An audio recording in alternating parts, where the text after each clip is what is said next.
We're live. Good evening, guys. Welcome to Brodie on the Wellness Guy. I've got Jason here, all the way from the UK. Really excited to dive deep into what Jason's journey is and just explore what he is. So he's a life coach. I've got it up here. I'm very professional. He's got his natural methods to treat and heal irritable bowel syndrome, and he also is plant-based living. So he's also on his Instagram called Jason the Wellness Wizard that I absolutely love. So yeah, let's pass it on to Jason. Thanks for talking to me. And Pleasure, mate. Pleasure. No, thank you so much for having me on, Brodie. It's been a long time coming, hasn't it? We've been talking about this for ages and messaging back and forth like, yeah, we'll do it at some point. And in the end, I just thought, let's just set it up and just do it, get it done. So honestly, thank you so much for having us on. No, absolutely. And it's something that on Instagram and on social media, and I know people are saying Christmas is 4 weeks around the corner, and it was so good for your prompt response, because if I've been following Jason for a little bit and I'm like, oh yeah, we'll do that. And then I see him on a podcast and I'm like, no, I really need to get him on. But yeah, tell me a little bit about. Thanks. Yeah. Tell me a little bit about your journey. If people haven't seen what you're all about, what you're doing. Yeah, sure. Yeah, no problem at all. Hello, everyone. So thank you very much for tuning in and listening to us both today as well. My name's Jason.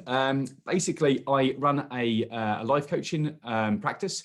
You can find me at We at One Life Coaching on Instagram. I've got a website coming soon. Hopefully, it's all in the sort of maintenance stages at the moment. So I'm hoping to launch that this year, hopefully within the coming weeks. But given current circumstances, what's going on in the world, the climate, absolutely everything at the moment, it's very hard to give dates to get anything done for anything really. So hopefully this year my website should be finished, should be launching up the business, and and off we go.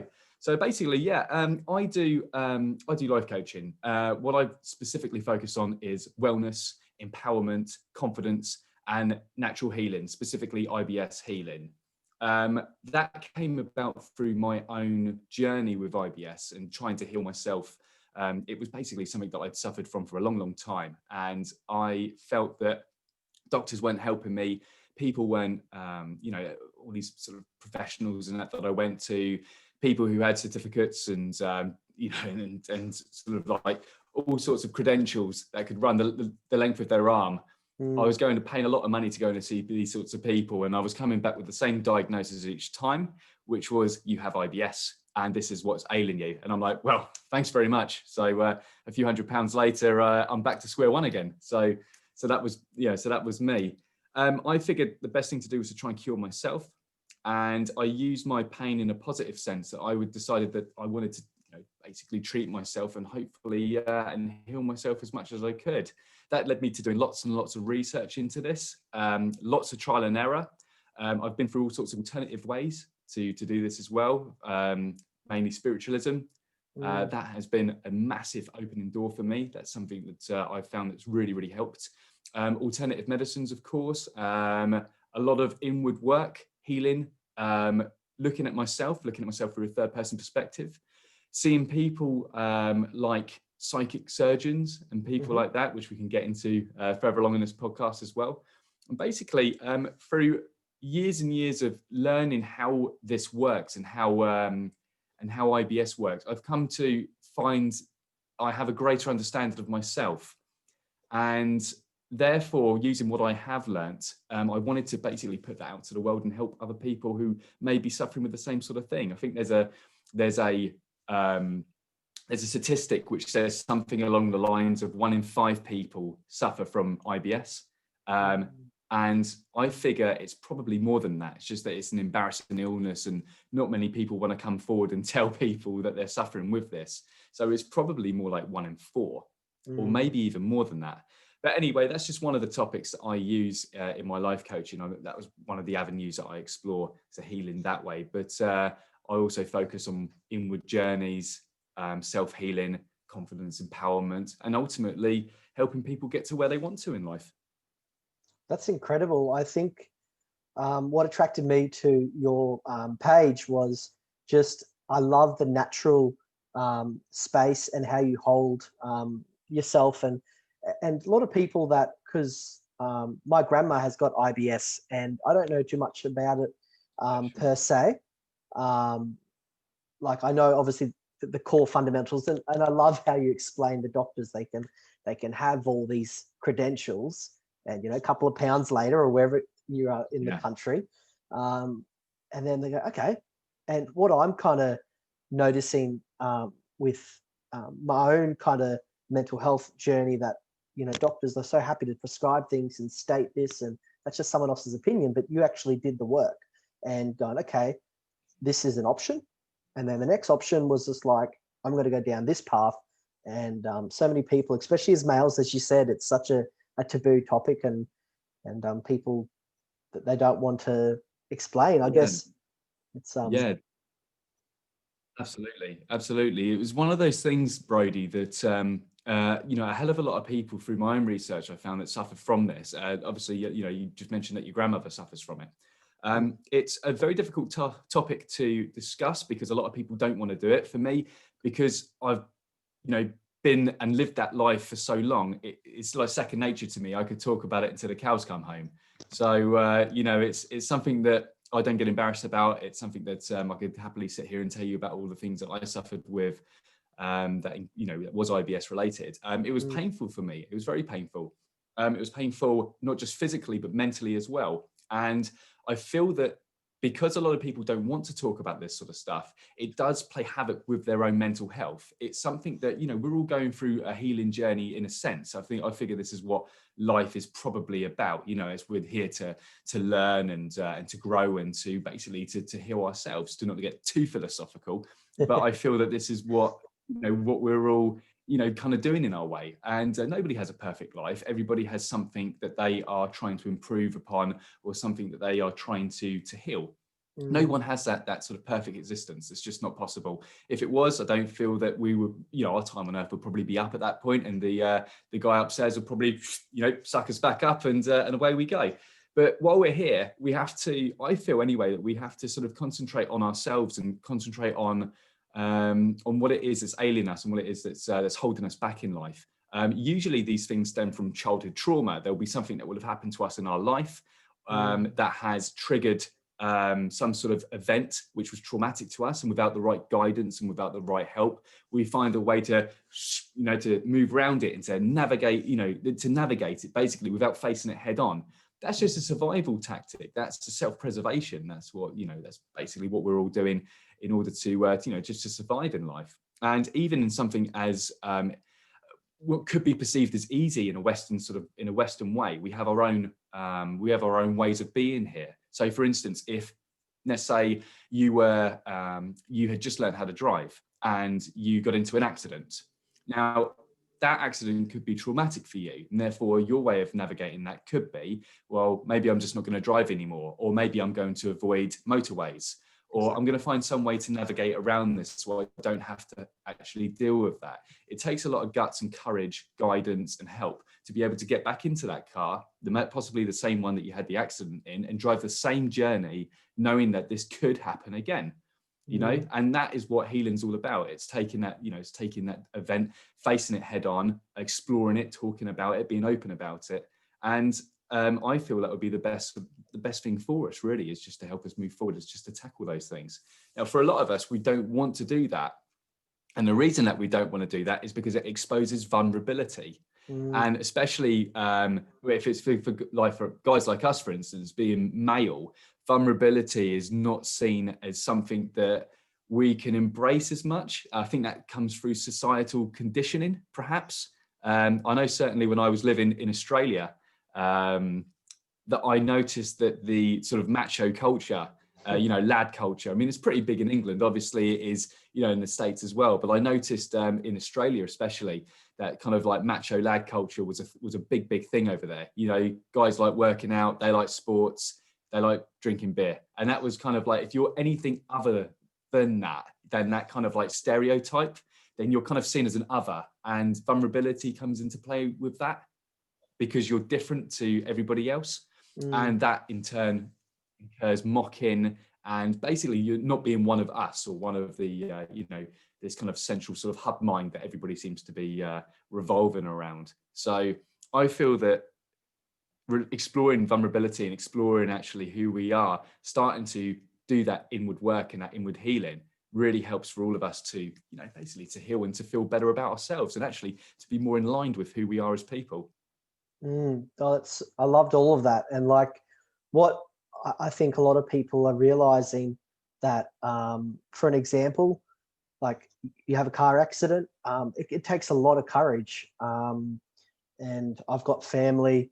My father-in-law is a firefighter, and he's dealt with a lot of, car crashes, and he's a firefighter. So he's had to done that. And I've done my own discovery with, state emergency services, doing like body recovery and land search and missing persons. And what I'm finding about trauma is, and some people might not know that about the, wellness guy, that, I'm just a person. I'm just an Australian male that just advocates for people with mental health and disabilities. But you've got to do the work. And I think what Jason summed it up so well is that in Australia, because he used to live in Australia, we only found out yesterday, it was so cool. I'm in Brisbane, and we're talking about just like, if you don't drink, like when you go out for lunch or dinner, people go, Jason, are you okay? Like they don't just go, oh, that's fine, or water. Like I've had mates being bullied, been harassed because they're not drinking, or they're not smoking, or they're not doing this activity. So I loved how you touched base on that. Yeah, and what's especially interesting for me is what you just said there was that, I mean, I was there as a sort of, as a young teen, early 20s. I was there sort of mid 2000s, so 2005 to 2007, roughly around that sort of time. And I'd lived over there for a couple of years, and it's something that I noticed that was kind of really prevalent about Australia. And that was this, sort of lag culture was really kind of, I feel like in England, we are probably a little bit more liberal in this sense. And people were a little bit more easygoing with how you are and who you are. But lag culture was still very sort of prevalent at that time when I was growing up, and especially when I started going out and drinking and, and just starting to explore who I was as a person, who I am as a young adult. In Australia, it was massive. Australia was, if you're not drinking a beer at lunch, that was like, oh, okay, why not? I wouldn't want you to do that.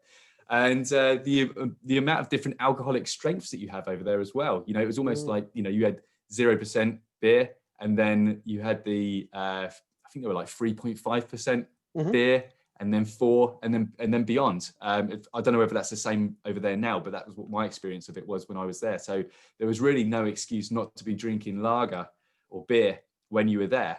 And that played, as an IBS sufferer, that played havoc with my system. Don't get me wrong, I had a good time, and I enjoyed doing it. But there were times when my insides would just dying, and I kind of felt peer pressured in a way, or I felt a little bit like maybe I should go along with what everyone else is doing. Maybe I should just go with the flow, or maybe I should just continue to do what everybody else is doing. But deep down, it was really hurting me, not just for my insides, which were twisting up, and I was having to go to the toilet every couple of hours or so, and sometimes even a little bit more frequent than that. Sometimes it was every 20 minutes, and I continued to put into my system things that weren't working for me.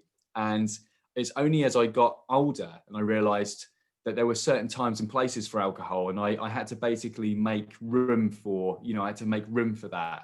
There were times like now, for instance, if I'm going out and I know that I'm going to go to a festival, or I'm going to go and to a friend's house or something like that, I will have to take 2 days off. It will be the day that we go and the day afterwards as well. So my system has enough time to process that alcohol, and I can deal with all the bad stuff that comes with that. But that's through my own doing, and that's my own choice. So, so that's fine. But in terms of drinking, like I used to drink daily, I don't do that anymore. That's just gone. And if I'm going out with friends, or if I'm going out with something for lunch, or if we're going to do anything that is alcohol related, it's now my own choice if I want to go and do that. I feel that if we're only going out for a couple, maybe I won't. Maybe it wouldn't be worth taking the risk for my system as somebody with a weak digestive system. It wouldn't seem to be I don't think it's right for me, and it doesn't really work as much. But the way I had to do that, the way I got from then to now, was I had to battle the peer pressure, and I had to battle the social stigma that comes with that. And I fear that, or I feel that a lot of people aren't reaching their own full potential. It doesn't have to be about what I'm talking about here. It could be any number of things, but they aren't reaching their full potential through fear of mocking from colleagues, friends, family, and they're not being who they are, who they know that they are inside, because of that fear of what other people might say or think about them.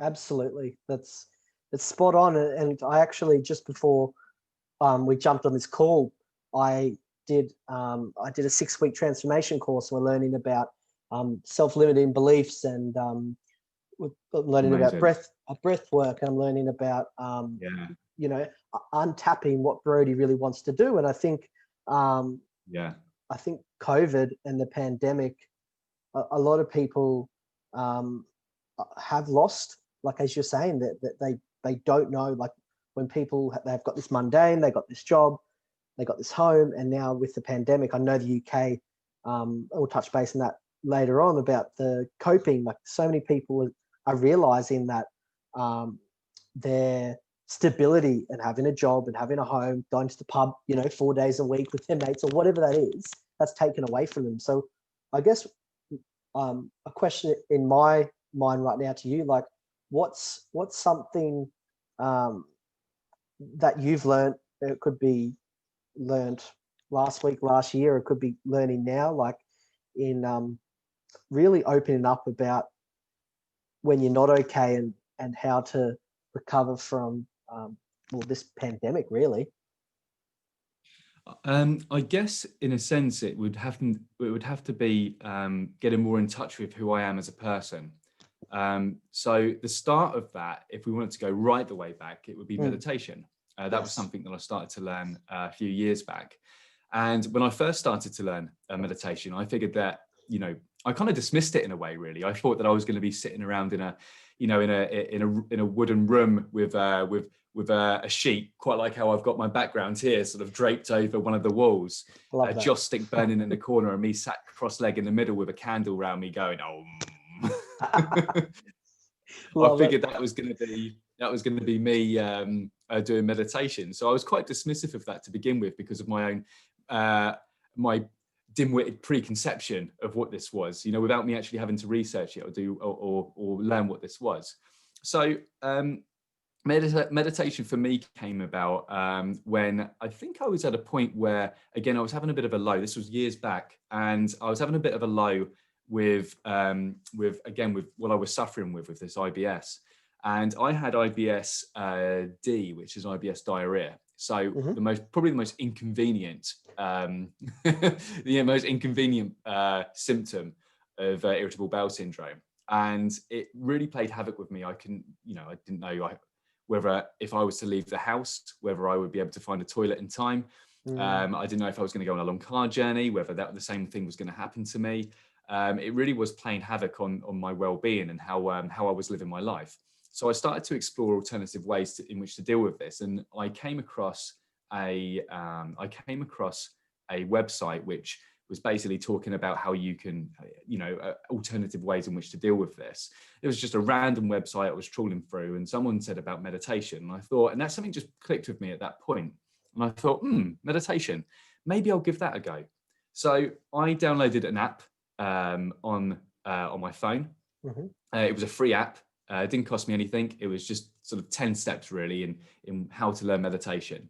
So I started doing that. And again, when I first started, I was fairly dismissive of it. I was sat in a room, and basically they were talking to you about how you meditate. And it's not doing anything other than sitting down in a quiet place to be on your own for 10 minutes and just sitting there and concentrating on your breathing. I felt at that time that, this was probably a bit of a waste of time. What am I going to be doing in that time? How can I be productive? How is this going to benefit me? And so I decided to give it a go anyway, and just figured, well, what the hell? Let's just give it a try. And yeah, the first couple of times I did it, I felt that I wasn't really getting anything out of it. I didn't know if I was doing it right. I didn't know if I felt any better. It was only when maybe a week into it, I started to relax. as I was doing it. And I thought, I'm just going to sit here and just see how this goes. Anyway, flash forward a few more weeks, I started to get better at it. And by getting better at meditation, I mean, I was just more happy with the concept of sitting there and doing nothing and being alone with my own thoughts. Now, that for me was a massive opening door. This was an enormous stepping stone, if you will, into becoming aligned with who I was as a person, who I am, what I'm about, and the true me. When you're doing that, when you are meditating, you're sitting there and you're having to be alone with your own thoughts. And the first thing that happens is your mind goes, and you're getting about 1,000 thoughts coming into play at that time, which until then was only coming to me at night. And I used to suffer with a bit of insomnia as well. So I used to lie awake at night and try and get sleep like anybody would. And I'd be there with 100 thoughts hitting me at one time. And I'm thinking, God, I'm so tired. I don't have time. I don't know how to deal with this. I don't have time to be able to do this. So I found that the meditation was really a massive, was a massive step for me in learning how to cope with this and learning how to deal with these thoughts and feelings. I felt that 10 minutes sitting there doing nothing, just concentrating on breathing, allowed me that time for those thoughts to come to my head. And then afterwards, after I'd done 10 minutes of meditation, I could sit there and get a pen and paper and just write down everything that had come to me in that time, and then put it aside and deal with it in my own time. And over time, my sleep got better. And I started to look at the paper and the pen that I'd written all these thoughts and feelings down on. And I thought, God, am I thinking this? Am I feeling this? Is this right? This isn't who I am. This isn't what I'm about. I'm a lad, I don't have feelings. I'm not sensitive. So becoming more aligned with that and learning how to deal with that, eventually I started to tick box it, and I started to explore all of the thoughts and feelings that I had whilst doing meditation. And that led me into, that was another stepping stone, I guess. It led me into believing that, hang on a minute, maybe there's something else to this. So meditation for me was definitely one coping strategy, or one something that I would use to help me to deal with life and what I was thinking and feeling at that time. Another thing was going plant-based. And before anybody, I know there's going to be a lot of people who are listening to this at the moment, and maybe they're thinking, oh God, here we go, not another vegan, like talking about how great veganism is. I'm not going to talk about that per se. What I am going to talk about is how going plant-based worked for me. Now, when I did it, I didn't want to, I loved my steak and I loved my bacon, and I loved, all the sort of like goody meat stuff that I was living on, dairy as well. I really enjoyed that. However, being an IBS sufferer, that stuff wasn't really working well for me. I just wasn't acknowledging it at that time. So I was really reluctant again to give up those things that I'd come to cherish and love: milkshakes, bacon sandwiches, all that sort of stuff. I really enjoyed that. I didn't feel like I wanted to give up like a go to a restaurant and have a steak. I felt that this was too much of a change for me, and I wasn't going to do it. Then over time, I met somebody who's now my fiance. She was going that way, and she decided she was going to go plant-based, and we started to live together after a few years of being together. And she said, look, this is what I'm cooking, this is what I'm about, it's working for me. She also suffered with IBS herself. And she said, look, this has been really working for me, perhaps you should give it a go. So reluctantly, I whittled it down. I became pescatarian, and then vegetarian, and then I sort of was a bit of a flexitarian. I dive in and out of this stuff and not really try and put that label on myself. Over time, I found that having a meat-free meal once a week seemed to work for me. Then it was 2 times a week, then 3 times a week. Next thing you know, I'm just eating fish and cheese. Then I whittled that down as well. And then basically, mate, over the course of a year, I went into going plant-based. So the vegan lifestyle has actually been really, really working for me. And it's not just the sense that the diet, what I'm eating diet-wise, is helping me with my, with the IBS and with my symptoms and that physically. But also it's allowed me to, it's difficult to describe to somebody who isn't doing it. You become a little bit more sensitive, I guess, to things that are going on in the world. You start to research this. Now, I'm heavily into research. I feel that if I'm going to do something, I need to have as much information about it as I can before I undergo it, just to see if this is something that I feel that I should do, just so I know that it's not a waste of time for me. When I went into going plant-based, I started to think, oh, what about protein? What about, I'm going to become protein deficient if I do this. So I started to look up all the alternatives to that. And I found out, hang on a minute, this isn't the case at all. This is actually, I'm probably getting more protein now than I have done before. And then I started to look at, well, what about all the goody stuff that I used to love, all the treats and junk food? I still want my junk food, man. I still want my cheat days in the week. I still want to be able to eat this great food.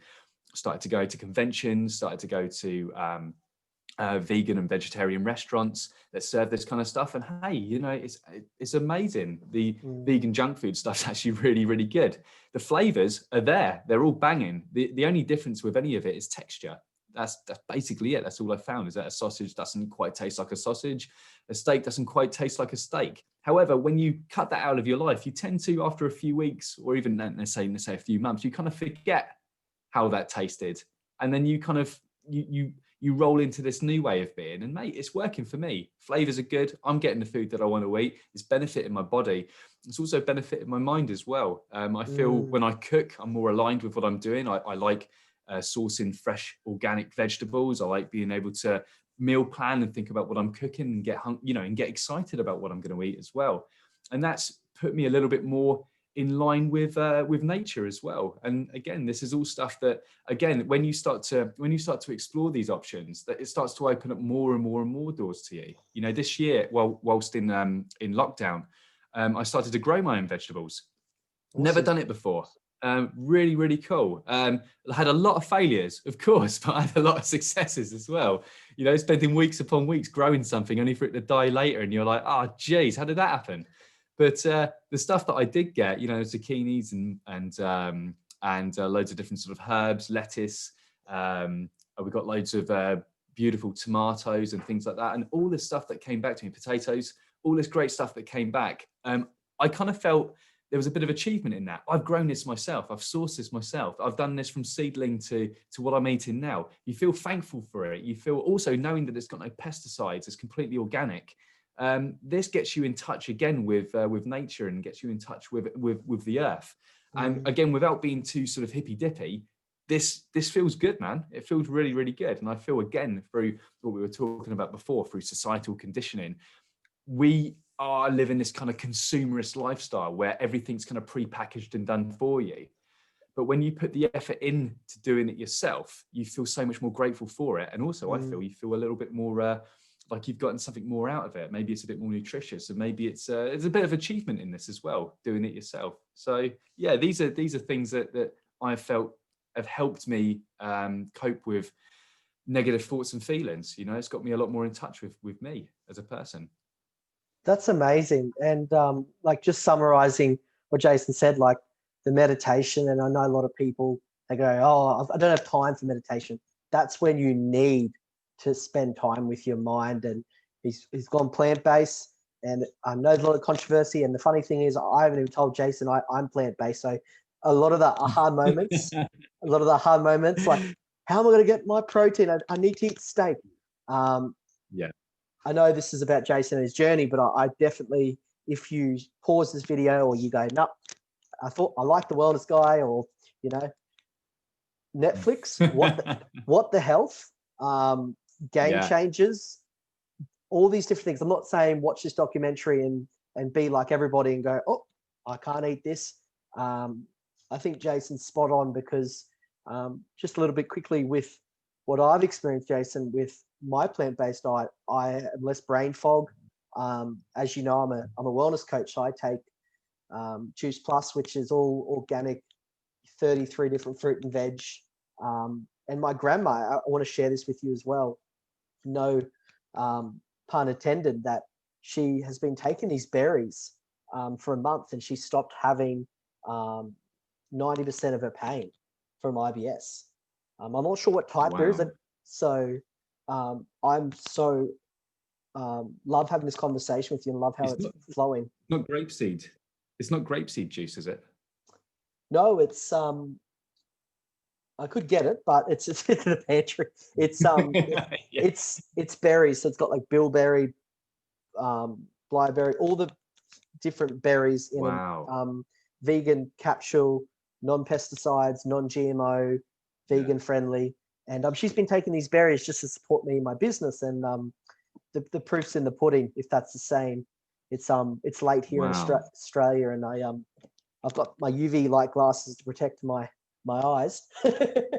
And yeah, man, I'm loving what you're explaining, because you know, someone suffering from IBS, yeah, definitely, and having plant-based spirituality. I want to absolutely. I want to convey to people that, you know, this isn't a couple of vegans here who are sitting here talking about how great veganism is, and how great, you know, how the world should do it and all the rest of it. Even though obviously I do feel that the world should do it, and I feel that that's probably the way that the world's going. If you put that aside, I'm trying to convey to the listeners that, you know, for the people who aren't doing this, this isn't a guilt trip, and this isn't like you know, a wagging finger or something like that, and people thinking that oh my God, you know, this is stuff's being like rammed down my throat. I don't want to have to deal with this. It's like, no, I totally understand that. I totally get that, and I feel that, you know, obviously for somebody who's only been doing it for a few years, I wouldn't be in that position. I don't feel like I have the right to be able to tell people what they should and shouldn't do. However, what I am suggesting is that if you are suffering from these symptoms, that perhaps this might be a method that you might want to explore and that you might want to get into. It's something that I feel has helped me, and also that has been beneficial. You know, it's been beneficial for my diet, even if it didn't improve my my symptoms.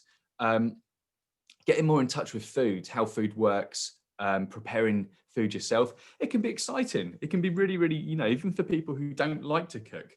When you do cook a meal yourself from scratch, and something that, you know, something really basic that you could follow on you know, on Google or YouTube or something like that, when you do follow these things, it's really satisfying. It's really, really good to do, and it's really quite enjoyable.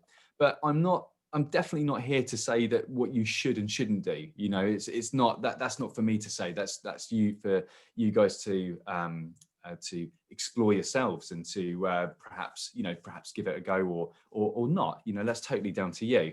But there have been a lot of success stories in this, and I feel that if something's not working for you, change. You know, try something different. Give it a go. If you're living a lifestyle, let's say, for instance, we're not going to talk about diet for now. Let's say, for instance, you're at work, and you feel a sense of dread every morning that you wake up knowing that you're going to go and do this job. Change. There has to be a way to change this. There has to be a way to do this. That's where, you know, people like me and Brodie come into this. We help people create that change, and we help people explore the possibilities of what your life could be, rather than what either society says it should be, or you feel that it ought to be, because you're living a life based on what the income currently is bringing in. That's where our life coaching comes into this. We feel that you know, I was, for a long time for myself, I was stuck in a place where I felt that I was doing very, very well in my career, but I wasn't fulfilled and I wasn't happy with it. So I had to make a change, and I had to change it up and to change the game a little bit. This is what lockdowns allowed me to do. It's allowed me to, you know, to start to launch my own business, and to get into something that I've always wanted to do, which is life coaching. I adore helping people. I love people, and I love meeting and greeting new people, and helping people to reach their full potential, and helping them to unlock who they are, and helping them along their journey is so satisfying for me. And I'm sure it is for Brodie as well. It's something that we get a huge kick out of, and a real sense of happiness from. So if you are somebody who is perhaps living a life that isn't aligned with yourselves, you know, outsourcing to help, asking others for help, embracing that vulnerability, embracing, you know, that, you know what, this isn't helping for me. I'm not quite sure. I know I want change, but I'm not sure how to do it. You know, this might be the answer for you guys. You know, it might be. What have you got to lose? Absolutely. I think I love that saying, like, you know, if not now, when? And I think, you know, I was just laughing and nodding, you know, when you get that aha moments, and I'm just like, everything you're saying, I'm just like, in my brain, it's like a little monkey up there having a field day. Like my wife and I are growing tomatoes, beans, lettuce, and all that stuff. We harvest. Look Excellent. at me, little farmer here in my little That's townhouse. it, mate. And then it Good died. for you. It died, and then I realized how hard it was to grow it back. So Yeah, if you're watching, you from become the a lot back, more appreciative of food. oh, absolutely. I think you're spot on, because so many people like talk about, oh, lettuce is expensive. I'm like, well, seedling, 4 or 5 Australian dollars at Bunnings or your Yeah, local warehouse. And then you could appreciate, as Jason was saying, you pick it up, it's not sprayed, it's not all the pesticides, and then you can use it in different meals. So I think I love how you used that meditation, the plant-based, and then using the fruit and veg herbs. And it's like a sense of accomplishment. That's what I really do believe in. It's patience, watching it grow. definitely. Definitely, yeah. Just to, I mean, obviously, just to expand slightly more on this, I went to Bali a couple of years ago, and the reason for that is, apart from wanting to go and see Bali and explore it and to embrace it and to travel it. Part of the reason my missus and I went to this is that we wanted to go and do some healing, we wanted to embrace more of our healing journey, and we felt that we were getting a strong pull for Bali. And we went over there and we did lots of healing, lots of yoga, and we went and saw wellness experts, and we went and saw spiritual coaches and people like that really, really helped us to to overcome certain ailments in our life, and again embrace this alternative way of thinking, this alternative way of being. One of the things we did when we were out there is we did a cooking course. And it was this fantastic place. We went to see a family who were growing their own organic vegetables in their garden. And what we did was they basically gave us free reign. They said, go and pick what you want. And then when you come back, we'll cook something, and we'll cook something together. So, me and my missus, we were kind of, we weren't green fingered at that time, but we liked the idea of going around into a garden and picking all this organic stuff and learning about it, and learning the properties, what it does for you and how it can help you. So nutrition and health is definitely one of those things that I'm really, really into now. Now, when we did this, we went and saw, I'd never seen it before. Obviously living in the UK, I live in a cold climate. So some of the sort of tropical fruits and veggies that I was seeing, I hadn't seen, even in my travels and my fruit picking that I did when I was living in Australia. I hadn't seen some of these particular fruits and veggies. And one of the things we saw was a pineapple tree. Now, I learned from these guys that a pineapple tree can take up to a year to grow one pineapple. Wow. Now, I'm thinking to myself, that's a lot of work. Now, given that what I've done this year as well, growing fruits and veggies, there's a lot of work that goes into this. So if you think to yourself, you're going to your supermarket, you're going to, and I say, Brodie, you went to let's say Coles or Woolies or something like that. And you go and pick up a pineapple. Now in England, you could pick up a pineapple for like £1. I don't know how much it would be in Australia, but they're fairly cheap. Mm. And you think of the amount of time that's gone into it, the amount of labor that's gone into growing one pineapple, to have it valued at so little. And I can't tell you the amount of times that I've bought fresh pineapples, stored it in the pantry, forgotten about it, gone back to it, cut it open, and it's rotted. And I've gone, I've had to go and throw it away.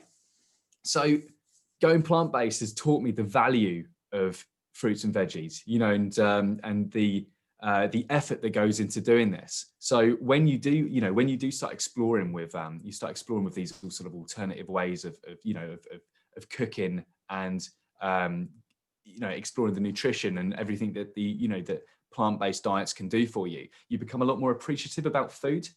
And you start to realize that, hang on a minute, this isn't a given. This is something that you should be really, really thankful for. And that in turn turns food on its head for you. Food is not a given. It shouldn't be microwaved. It shouldn't be pre-packaged, and it shouldn't be sort of done for you. This is something that, you should source organically and organically and as basic as you can, and then start to look at what you can do with it. And honestly, just getting into this mindset about how it enriches your body, what it can do for you, it turns everything on its head. Everything that you thought about food, you'll think something completely different about it. And it will, in turn, it will help. Honestly, it really, really will. It's something that I'm really passionate about. I'm sure I'm sure Brodie is too. I'm sure you're, going this way. I feel like, it's like when you quit smoking, you kind of forget that, smoking was a great thing at one point. I used to smoke for a couple of years in my teens. And that went really well with drinking. You used to go out and smoke and drink, and the two and two went hand in hand. It was great. But when you give up smoking, you forget how it was when you were smoking. And then you realize, actually, do you know what? That's something I'm never going to go back to. It wasn't helping me. It was expensive. It was not good for my health. It made me stink like hell. And it's something that I'm glad to be rid of now. And likewise, going plant-based. Again, I'm not pushing this on people, and I'm definitely not saying that they should. But even just exploring it, maybe one day a week, 2 days a week, trying plant-based will help you so much. Not just with your body, but with your mind also.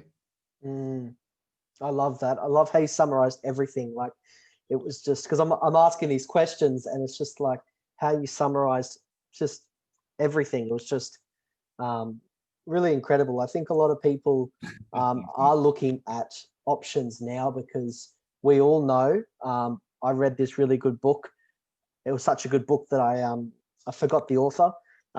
It was a Swedish doctor about gut health. Yeah. And it blew my mind about mental health. So obviously, I'm learning, like yourself. I'm really interested in gut health, nutrition, all that. And so many people, they go, when they're down or when they're depressed, or they have a hamburger, or they have all this high, like, saturated packaged food. Saturated, yeah. And then they go, Jason, I'm feeling like shit. And I'm like, and I've said to some clients as well, when they've done, juice cleanse, water fast, all that, and they're just like, holy shit. Like, I actually don't feel hungry. I'm not eating my feelings. I'm not doing this. So I just love how you explained all that, because, like, I've had so many conversations this past month of people just going, look, I understand. It's addictive. Yes, it's a drug. It's worse than cocaine, as you would have researched, fast food. Yeah, it's the sugar. Yeah, the sugar that creates that enormous dopamine hit in your brain. And it really it's really satisfying. Don't get me wrong, even with plant-based junk food that I eat on occasion, it's beautiful. I love it. It's that real sort of mega sugar hit that hits you, and it's just like, oh God, I could eat this every day. But discipline comes into this as well, and you're going to realize that this probably wouldn't be a good idea. If I ate this every day, it would probably not be too good for me, even though it would be slightly better than what it would with sort of standard carnivorous junk food.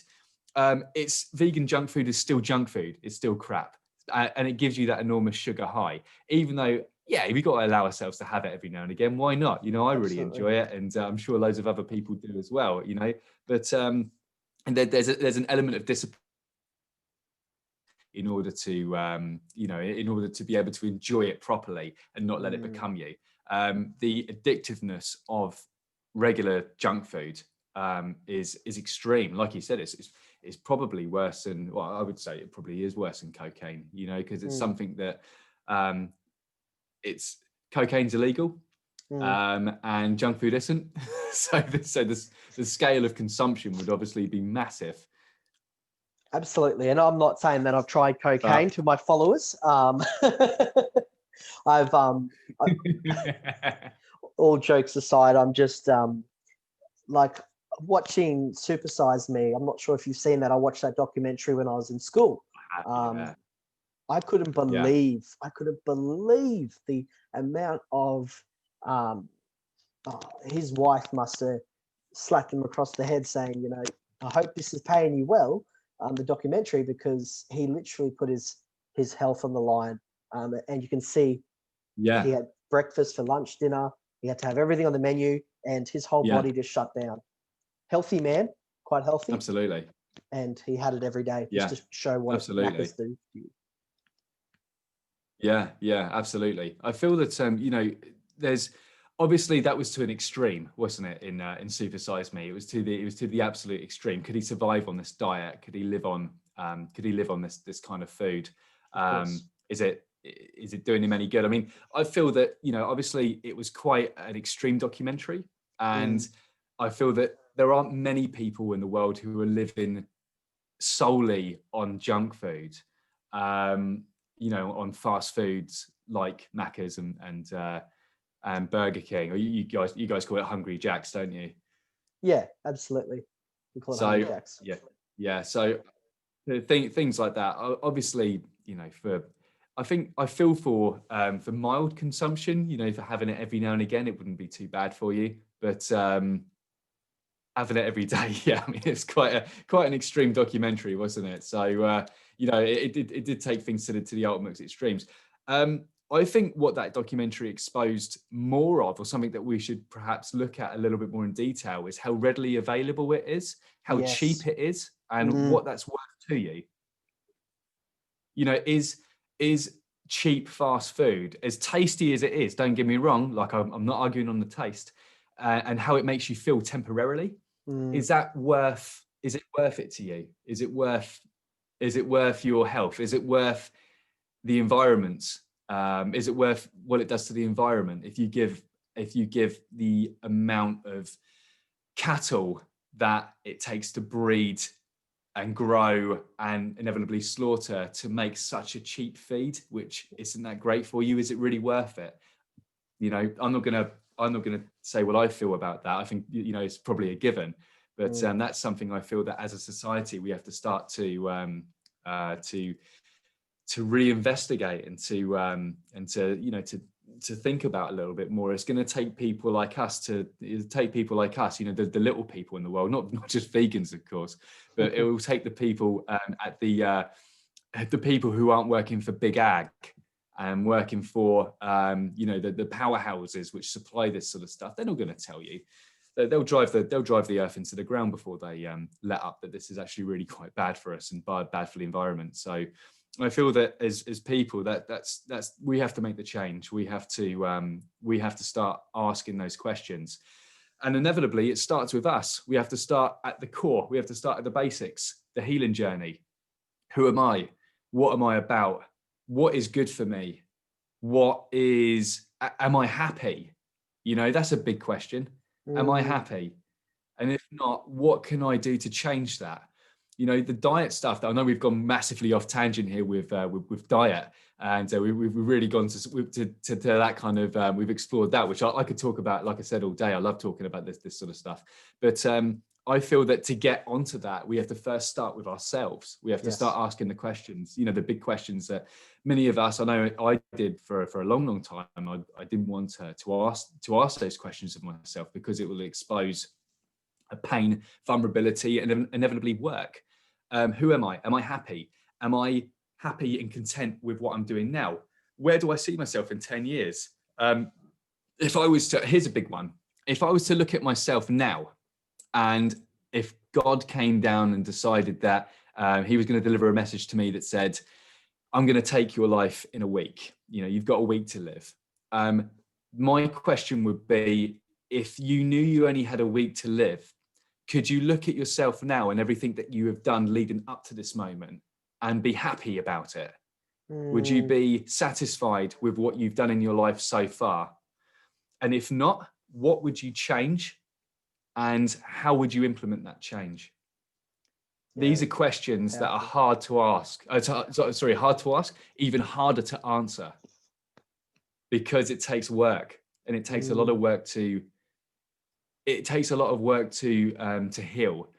I feel, while we're on this subject, I feel that life is essentially, while we are learning as we go, it's essentially a massive process of also unlearning as well. Unlearning. We've been conditioned, like I said, as kids to be a certain way, and that will be dependent on who you are, who your family is, what race you are, where you're brought up in the world. And society kind of dictates that. And our parents teach it to us as their parents have taught them, this is who you are, this is what you're about, this is your name, this is your brand, and this is, this is what you're, in society. Where are you? Are you impoverished? Are you working class, middle class? Are you upper? Are you rich? And again, these things will, again, sort of, these are factors in our lives which help push us along onto the person we are, in inverted commas, are or aren't, you know? So when we start asking these questions about ourselves, that's when the work really begins, you know? Am I, like, for instance, I've been brought up in a working class environment, you know, my family are all working class, my friends, you know, if you want, I'm putting this on in inverted commas, by the way, as well, guys. I'm not saying that this is, you know, who I am and who my friends and family are, but we would be classed as that growing up, you know, through where we lived, where we grew up, and through, I guess money, you know, the money that we had coming in as a family. You know, we were considered to be working class. Now, as I've done more and more research into this and more research into myself, I've found out, you know what, I'm not this person. I'm not a working class person. And that's not to say that anybody else is or isn't a working class person. It's just that I feel that we need to remove these constraints from us. We need to remove these societal conditionings to us. You know, I am really, if you go into the crux of it, if you go right the way down into it, I am not English. I am not white. I am not working class. I am not my name. I am not Jason. What I am is much more than that. I'm a power in this world. I'm an energy. I'm someone who's going through life exploring and learning, you know. And I feel anyway, when we start to remove those things about us, you know, when we start to pull that stuff apart, you really get into really interesting questions. Goosebumps, absolute goosebumps. I love that. I love how you explained all that. Like the amount of, and definitely I know why you called a wizard now on your Instagram, because you've got that magic in you, mate. I've only chatted to you by message, and a lot of people go like, what are you doing interviewing people? Like, what are you doing? I'm like, I literally meeting so many people, and it's in a world of society where we're connected. Uber, you know, sex, app, fucking loan, money, that everything's just like, I'm clicking, and you know, in a world we're so connected, we are so disconnected. And I've seen so many people, as I used to be a crisis counselor on the phones of the suicide prevention line. How many males would call me? Oh, wow. And they literally at wit's end, they're at the bridge. I don't know if they're at the bridge. They normally don't tell me. We get called for hotlines and everything, but suicide prevention is very close to my heart as well. And I think you're opening up so much. And I'll definitely want to interview again, because I knew this was going to be such a good success, just to talk about how you use your... It's hard to get it all out in a limited time, isn't it? Oh, mate, I'm looking at the time going, hopefully I can still upload it over whatever time it is. But like, it's literally, you're someone that has used your medical conditions, and like everyone says, oh, like I'm all over the place at the moment, but I want to talk about, like, you know, when you meet someone and they go, hi, Jason, this is John or whatever. I see clients out there, and personal, professional, whatever, they're so ingrained with their disability or their mental health, and the stigma of, this is who you are, this is your box, and this is why. I just want to reflect on what you said. It just hit nails all over my, you know, in my head, because I was just like, this is just so spot on. Like I'm touching base with health and wellness coaches around the world. I love how you went to Bali. I saw that on your Instagram. Like, you're putting in the work.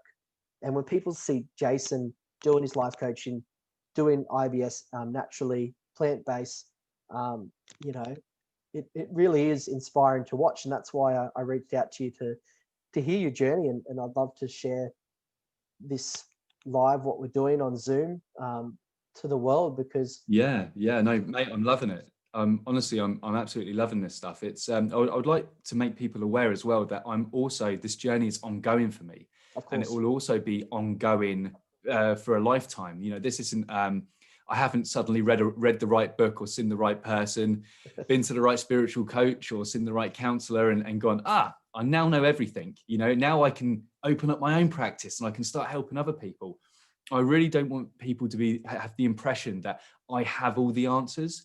But what I have come to learn is I've come to learn a way of being, and I've come to learn through my regular job. I mean, my job that I've been doing for a long time. I'm in the hairdressing world, and I'm a hairdresser, and I meet people every single day through all walks of life, from many different backgrounds, all with different stories to tell and different ways of being. And through my own inward journey and through the practice that I've had meeting and greeting people from all over the world for nearly 20 years now that I've been doing this job. Wow. It has become apparent to me that there's a vibe that people give off, and there's a certain aura that people carry and have about themselves. And I can almost, through, perhaps like you can as well, Brodie, when you get a message from somebody or you see somebody online or something like that, what you're feeling from them is their aura and their presence and their personality, and that transcends the physical. You can feel that when you look at when you watch or you listen to a podcast, or when you watch a YouTube video or something like that. That aura and that person, that kind of that energy, if you will, is what is coming through from that device, wherever it is that you're listening or hearing or watching, into you. And that is what I want to help people with. That's what I want to give to people. I want to use my energy to help other people. I want to use what I have, what I know, and what I've learned along my healing journey to help empower and enrich and give confidence to other people, through the many different ways that I've learned in which to do this. Now, I don't have all the answers, but what I do have is I have the techniques to ask the right types of questions and highlight the types of things that I feel may not be helping people, in a sense. Their feelings and it's intuition. Definitely plays a part in this. Obviously, training as well. I'm fully, qualified and certified and as well. So I've done that as well, as I'm sure you have as well, Brodie. I mean, that's been great. But I feel that the best way to help people, the best way I found anyway, is that you get an energy off somebody. When we connected, when we were talking immediately, I'd already seen your podcasts, I'd already seen your Instagram, I'd already seen all the stuff that you were doing, Brodie, and I knew instantly. I was like, right, this is somebody who's speaking my language. This is somebody who's there and about, that's similar to me, and who's going through their own wellness journey, and is going through their own healing journey as well. And that's something that really kind of like I could grab onto, and I was really like, okay, this is stuff that we'll have to talk about, and this is stuff that we'll be exploring. Equally, as I'm sure that you do, like I do as well. Sometimes when you start speaking to people, like you were saying earlier, and they're coming to you almost in a box, it's in an invisible box that's around them, and people will sit down and they'll tell you, hello, this is me, and this is what I'm about. And I can almost, I don't know, maybe it's through the 20 years plus of being in the hairdressing industry and being around other people, but I can feel when somebody wants to say something. I can feel that when someone wants to break free of something, and I get a feeling about somebody. And when you just kind of feel that this is perhaps they're wanting to say something. And what we do as life coaches is that we will ask questions which will explore these avenues, and perhaps they're questions that people have never asked themselves. Perhaps people have never felt that they've been in a safe enough place in which to do so, through fear of being mocked or through fear of what may come up. Perhaps that they're feeling that they're in a place that, that they're so wrapped in what everybody else has told them that they should be, that they're maybe feeling too timid or too worried about breaking free from that. But I can guarantee you, when you start answering those questions, when you start exploring that inward journey and you start asking yourself, you know, actually, who am I really? What is this underneath the skin? What am I? Who am I about? Man, happiness follows big time. Another thing that I would suggest as well to people that are listening to this, if you've got friends or family that are holding you back, or that aren't championing you, or that don't feel, that aren't, perhaps they aren't enjoying, or they're not aligning with the person you're becoming, because you're developing as a person, you're changing, you're going to have to maybe start putting some distance between them as well, you know, and start to, obviously, maybe some people you need to completely cut out. I don't know. That's your call. But I feel that there have certainly been people within my life that have once been close to me, that I've had to start to put distance on now, because they are not championing who I am and who I'm becoming. You know, and this is what I'm about. This is what really I want to do, and this is what I love doing. And you can probably hear that in my voice. I enjoy these talks. I enjoy doing podcasts, and I love meeting and greeting new people. But I feel that in order for me to be successful in that, I have to drop the naysayers, you know, and the people that don't like you becoming, and that don't like it. If you're around people, either at work or wherever it is in your life, that aren't championing you as a person, I feel that that's something to explore. That's something that you have to start asking those questions. Well, if they're not championing me, if they're not here for me, if they're not wanting the best for me, what are they here for, really? You know, is this really a friendship? Is this really an exchange of good energy, or is this really a taking of energy? Are they energy vampires? Are they people that don't want that? So I feel like that's something that could be, again, I'm not saying definites, like you should do this, you shouldn't do this, but that is something to definitely, I feel that, I'm almost contradicting myself here. I feel that this is something to explore. Yeah, 100%. Like emotional vampires. No, you're right. Like spot on. Like I have outgrown so many people since my personal blog, work in the community, becoming, like, I've got a couple of side hustles as well I'm doing at the moment that people don't see. Awesome. And I think that people just, you outgrow people, and that's okay. I think the world, I think when people get successful, people forget the people behind. And what me and Jason, and I can see the passion in your voice, I can see how you show up. And that's why I love connecting with people that I feel that energy, and I go, you know what? The world is very negative right now. The world is very, just like, I think Australia as well, the culture, like, I want to share this very quickly. The people that they go on holidays, and people go, oh, fuck off. Or you don't deserve that. And I'm like, I've never noticed a culture that swears at someone when they get successful. Oh, got a better job. Oh, fuck off. Got married. Oh, lucky bastard.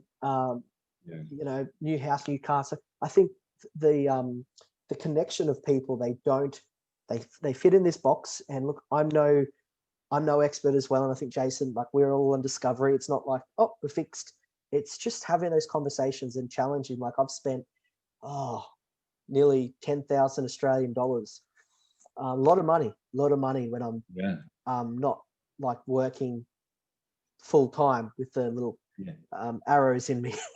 I've spent so much money on my investment, and it's made me want to live, not have suicidal thoughts, not have panic attacks. Like this is real. Like, I've spent my life doing work, learning with, Tony Robbins, Gary Vee, Joe Dispenza, all these people that have gone through trauma. And that's why I'm speaking to you here tonight, talking about your journey, because I think it just, a lot of people go, oh my God, like, Jason's spot on. Like, I need to have those questions. My mum is negative, or my dad.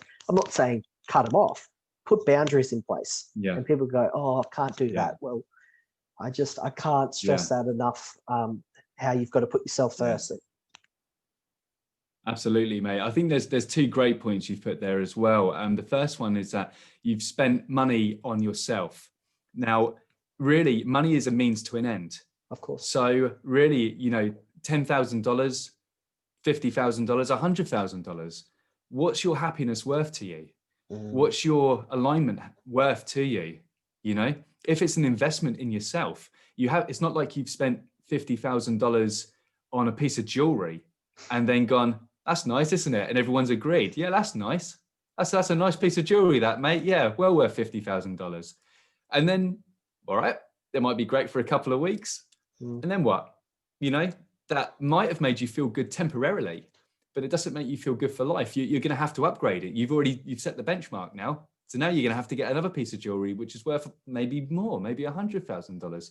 So I feel that money is a means to an end. So if your end game is wellness, happiness, fulfillment, alignment, then spend away. So I mean, like you, I've lost count of the amount of money that I've spent on exploring different avenues to get me to where I am now. Some of them were absolutely worth it. Some of them were very expensive, but they were absolutely worth it because it's allowed me to become who I am and to do what I can do. Other money that I've spent has been like complete waste of money. I've explored avenues that were like, oh, that didn't work at all. That was an awful waste of money. But you know what? When I look back at it, I also feel that, well, I was invested in myself with that money and that avenue didn't work for me. So in a sense, I explored it. I took something from it and I moved on. So really, it wasn't a waste of money. What I consider to be a waste of money would be meaningless items that you're buying because you think that this is going to be the pinnacle of your happiness. Don't get me wrong. I think we should aspire to get nice things and to be wealthy. Absolutely, we should, because when you have more money, you can do more things. It will allow you help more people. It will allow you. It will allow you to do what you want to do. It will allow you to, let's say, for instance, we're helping people. If I take in more money that way, it will allow me to expand my operation to help even more people. So that would be fantastic for me. So I'm not saying we shouldn't aspire to have nice things, but I feel that we shouldn't believe that the pinnacle of our happiness will be in consumerism. We are not consumerists. We are beings. We're living, human, breathing, emotional beings, and having a thing as good as it would be, don't get me wrong, I'm aspiring to have a nice house and a nice car at some point soon. That's something that I want, something that's going to aid me and help me. It's going to be future proof, and it's something that I want to help me with my life. But I'm not banking on it being the pinnacle of my happiness. That starts from within.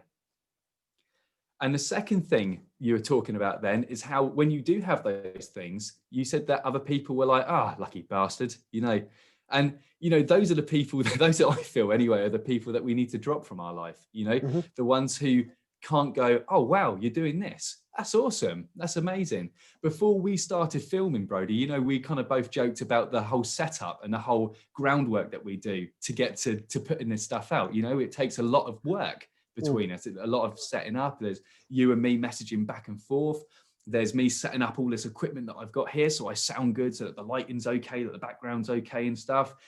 We're communicating on different sides of the globe. You're in Australia, I'm in the UK. There's a lot of work that goes into doing this, So I feel that if you've got people that are surrounding you going, wow, look at what you're doing, that's really amazing, that's really cool, I aspire for that, or I'm happy for you. Wicked, keep those people in your life. If you're looking at people going, well, it's all right for you because you had a bit of time to do that, and you're probably lucky because you had the time to do that. I'm not lucky like you are. I haven't got the time to do this. Maybe these are the people that we need to start to distance ourselves from, because if they're not championing you and they're putting you down, they're attaching that energy onto you. And we don't need that energy, man. We don't need that in our life. That's the sort of low vibrational stuff that we could do without. So it's amazing. I just want to ask that one question that someone voted in on my Instagram polls. It was a really, go for it. What's the question? She was saying, what's one thing in your life that you've learnt most valuable? So you could spin it whatever way you feel comfortable with. But she said, what? That's a good question. It is a One good thing question. in my life. Could you ask me it again? One thing in my life that has helped you, the most valuable lesson in your life. Yeah, the most valuable lesson. Good question. Good question. One thing that's well, I don't feel like there's one definitive thing that I could say that is most valued to me above everything, or something that I've learned. I feel that every day I learn 2 or 3 lessons that help me in my life. So I'm not sure if there's one sort of pinnacle thing that I can put on that, but I'll have a go anyway. I'll give you something that I value, that is in my, I guess, my top 10. It's something that I would value a lot, and that is self-worth.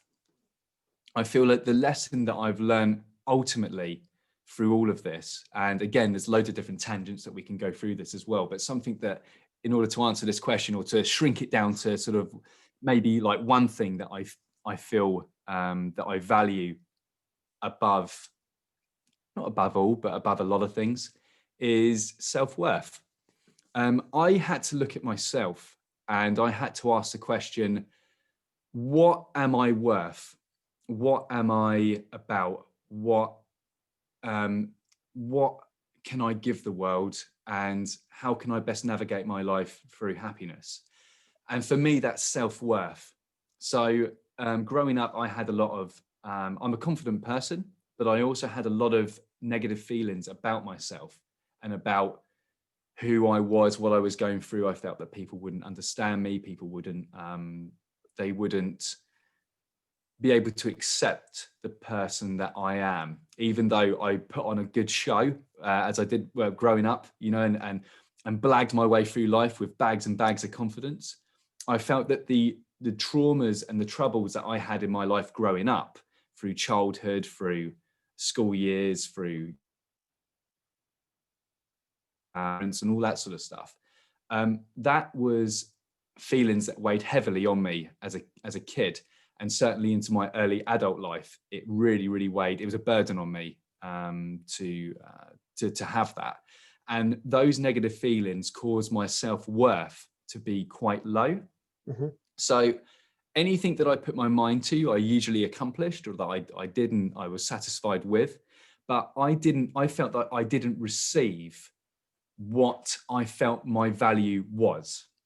So ultimately, I feel that self-worth, knowing your self-worth, knowing who you are as a person and what you can give the world and how much you value yourself, that was a lesson that I had to really learn, and something that I treasure now. So I feel that if you look at yourself and you think that you're not a valuable person, you're not contributing much, you're not a great person, you know, you're not somebody who deserves happiness and deserves being content.